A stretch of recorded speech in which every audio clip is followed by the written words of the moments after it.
sərhəd.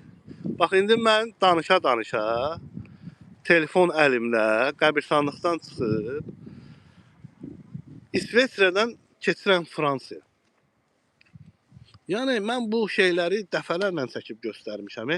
Azərbaycanda isə bir pandemiya var. Və ona görə də o arvadı cırıq baş nazir var, Əli Əsədov. Azərbaycan dilində danışa bilməyən. Onun maaşını qaldırdılar, elədilər 17 min. Fikir verin, ölkədə uşaq pulu verilmir. Ölkədə sosial yardım yox. Ölkədə haqq sözünü deyənlərin hamısı türmələrdə və yaxud da ki, məni kimi ölkədən kənarda.